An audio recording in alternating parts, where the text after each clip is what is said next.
कभी कभी हम जाने अनजाने में कुछ ऐसी गलतियां कर जाते हैं जिनका पछतावा हमें फिर बाद में होता रहता है। जब हम गलतियां करते हैं तब हम इस बात का बिल्कुल भी पता नहीं रखते हैं। इस गलती से हमारे जीवन में आगे चलकर कोई प्रभाव भी पड़ सकता है। कभी कभी हमारी ज्यादा अच्छाई भी हमारे दुख का कारण बन जाती है। हमें पता ही नहीं चलता है कि हम स्वयं ही अपने लिए खाई खोद रहे हैं। एक समय की बात है, एक नगर में एक युवक रहता था। युवक का परिवार बहुत गरीब था। उसके परिवार में आए दिन किसी न किसी बात को लेकर झगड़े चलते रहते थे। वह युवक इन झगड़ों से बहुत परेशान था। जब वह युवक ने पारिवारिक झगड़े को रोकने की बहुत कोशिश की, पर वह झगड़े रुकने की जगह बढ़ते ही जा रहे थे। तो युवक काम की तलाश में लोगों के पास जाता तो लोग पूछते हैं कि भाई तुम कितना वेतन लोगे, तो उनसे कहना कि आप मुझे बस काम दे दीजिए, मेरे परिवार की आर्थिक स्थिति बहुत खराब है। आर्थिक स्थिति बहुत खराब है, मुझे काम की बहुत आवश्यकता है, आप बस मुझे काम पर रख लीजिए और आप जितना दोगे मैं उतना ही ले लूंगा। तो लोग उसकी मजबूरी का फायदा उठाकर उसे कम कीमत पर काम पर रख लेते, क्योंकि उसने लोगों को खुद ही मौका दे दिया। लोगों को पता था कि उसे काम की बहुत जरूरत है, वह कम पैसों में भी काम कर लेगा। और जब वह युवक अपने मित्रों के पास, अपने सगे संबंधियों के पास बैठता, तब भी वह अपनी गरीबी की बातें करता। वह अपने मित्र और सगे संबंधियों से कहता कि मैं क्या करूं, मेरा परिवार बहुत गरीब है, हमें 2 वक्त की दाल रोटी भी ठीक से नसीब नहीं होती और आए दिन परिवार में लड़ाई झगड़े होते रहते हैं।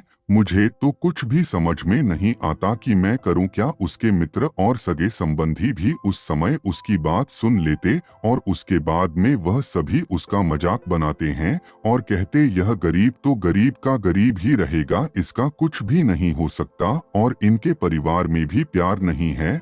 जब देखो एक दूसरे से लड़ते झगड़ते रहते हैं और यह हमारे पास बिना बात का रोना रोता रहता है और खुद कुछ करता नहीं है। जबकि वह युवक तो उनको अपना समझकर अपनी समस्या बता रहा था ताकि लोग उसकी कोई मदद कर सके, लेकिन किसी ने उसकी मदद तो की नहीं। अब युवक जहां भी जाता सभी लोग उसका तिरस्कार करते, उसे गरीब कहकर पुकारते। कोई भी व्यक्ति उसे काम की पूरी कीमत नहीं देता। वह युवक दिन भर काम करता पर उसे कुछ ही पैसे मिलते थे। कोई भी उसकी मेहनत का पूरी कमाई नहीं देता था। अगर वह उनको कुछ कहता तो वो लोग उसे कह देते एक काम करना है तो कर, नहीं तो जा यहाँ से। अब उस युवक को तो काम की जरूरत थी, इसलिए वो काम तो करता ही था। धीरे धीरे समय के साथ उस युवक की हालत बहुत खराब हो गई थी। सभी लोग उस युवक का इस्तेमाल करने लग गए, क्योंकि सबको पता चल चुका था कि वह युवक बहुत गरीब है, उनका कुछ नहीं बिगाड़ सकता और उसे पैसों की जरूरत है। काम तो करेगा। सभी नगर वासियों उसका अपमान करते, उसे गरीब गरीब कहकर पुकारते। इन सब बातों से वह युवक बहुत परेशान हो गया। उसे समझ ही नहीं आ रहा था कि आखिर उसके साथ यह सब क्या हो रहा है। तभी उसने लोगों से बातें करते हुए सुना कि नगर में एक बौद्ध भिक्षु आए हैं। उन बौद्ध भिक्षु के पास सभी समस्याओं का हल है। वह बौद्ध भिक्षु बहुत ज्ञानी व्यक्ति है। यह सुनकर वह युवक भी उन बौद्ध भिक्षु के पास जा पहुंचा। वह युवक बौद्ध भिक्षु के पास जाकर उन्हें रोता हुआ बोला कि महाराज, सभी लोग मेरे साथ ऐसा क्यों करते हैं।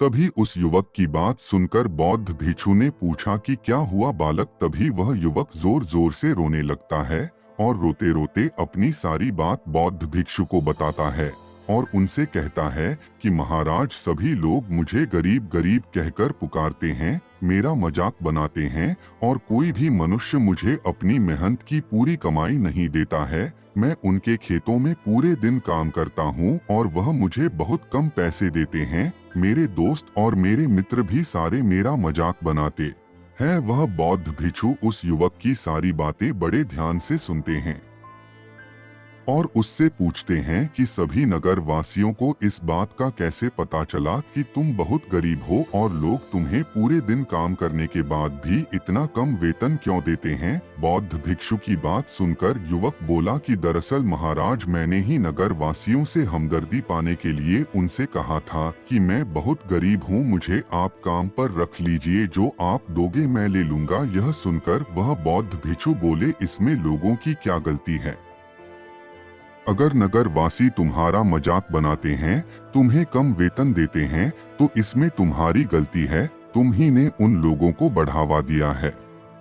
तुम्हें कुछ बातें सिर्फ अपने तक ही सीमित रखनी चाहिए थी, लेकिन तुमने तो वह बातें सबको बता दी। बौद्ध भिक्षु की बात सुनकर वह युवक उनके पैरों में गिर गया और उनसे बोलने लगा कि महाराज, मैं अब क्या करूं, आप मेरी इस परेशानी को दूर करो। युवक की बात सुनकर बौद्ध भिक्षु बोले, देखो, अब जो हो गया उसे तो वापस नहीं लाया जा सकता है, लेकिन आज मैं तुम्हें ऐसी 7 बातें बताऊंगा जो तुम्हें कभी भी किसी को नहीं बतानी है, सिर्फ अपने तक ही सीमित रखनी है, चाहे फिर वह तुम्हारा मित्र ही क्यों ना हो या फिर कोई सगा संबंधी ही क्यों ना हो। तुम्हें यह बातें किसी को नहीं बतानी है। बौद्ध भिक्षु की बात सुनकर वह युवक बड़ी प्रशंसा से बोला कि बताइए महाराज, वह कौन सी बातें हैं जिन्हें हमें किसी को नहीं बताना चाहिए। फिर बौद्ध भिक्षु ने युवक से कहा कि जो तुम्हें पहली बात किसी को नहीं बतानी चाहिए।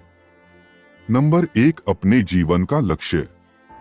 तुम्हारे जीवन का सपना हम क्या करते हैं, हम अपने सपने को सभी को बता देते हैं कि मैं यह करूंगा, मैं बड़ा होकर यह बनना चाहता हूं। हमें ऐसा लगता है कि लोग सुनकर बहुत प्रसन्न होंगे कि मैं कितना बड़ा आदमी बनना चाहता हूं, लोग मेरी प्रशंसा करेंगे, लेकिन ऐसा होता नहीं है।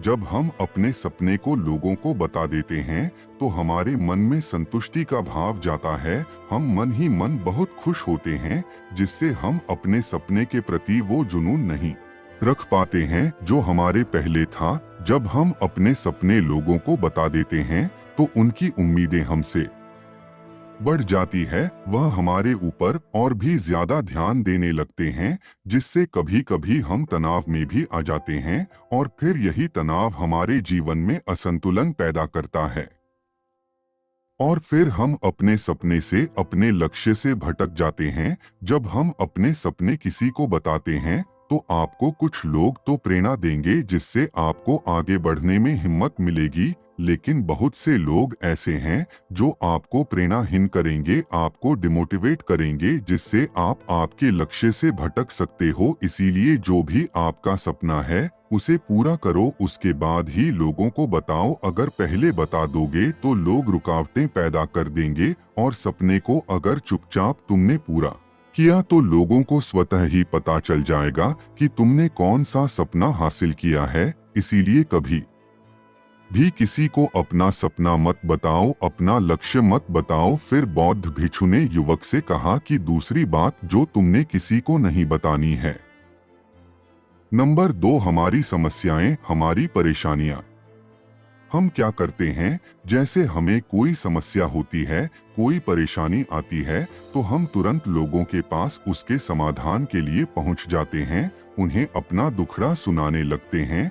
लेकिन दूसरे लोगों को अपनी परेशानी बताने का मतलब है स्वयं के लिए एक और परेशानी खड़ी करना, क्योंकि जब हम किसी से अपनी परेशानी बताते हैं तब तो हमें बहुत अच्छा महसूस होता है। हमें ऐसे लगता है कि मानो हमारा थोड़ा सा दुख तो चला गया, लेकिन सभी लोग हमारी परेशानियां कम नहीं करते बल्कि उन्हें और बढ़ा देते हैं और हमारे सामने कई नई परेशानियां खड़ी कर देते हैं।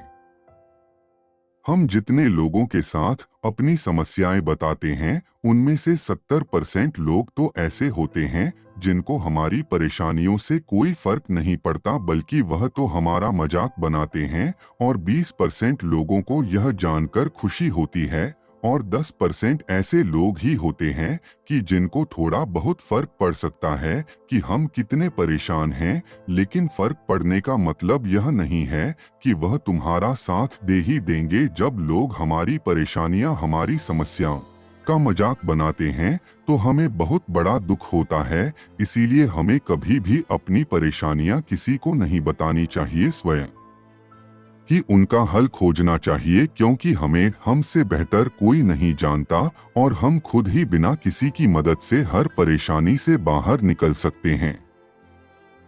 फिर बौद्ध भिक्षु युवक को तीसरी बात बताते हुए कहते हैं कि नंबर 3, हमें कभी भी अपने परिवार की समस्याएं किसी को नहीं बतानी चाहिए। हम सभी के घर परिवार में कोई ना कोई समस्या जरूर होती है। जहां सब लोग एक साथ रहते हैं तो कहासुनी भी हो जाती है। हमारी परिवार के साथ हमारे संबंध अच्छे हो या बुरे हो, हमें किसी को भी नहीं बताना चाहिए। जब हम दूसरों को इसके बारे में बताते हैं तो लोग मजे लेकर तुम्हारी बातें सुनते हैं। उन्हें कोई फर्क नहीं पड़ता कि तुम किस परेशानी में हो, बल्कि वह लोग तो उन कमजोरियों का फायदा उठाने की कोशिश करेंगे। तुम्हें तुम्हारे परिवार की समस्याओं को आपस में ही अपने परिवार वालों से बात करके सुलझा लेनी चाहिए। नहीं तो आशा करता हूँ कि आप समझ गए होंगे। तो लाइक सब्सक्राइब कर लेना।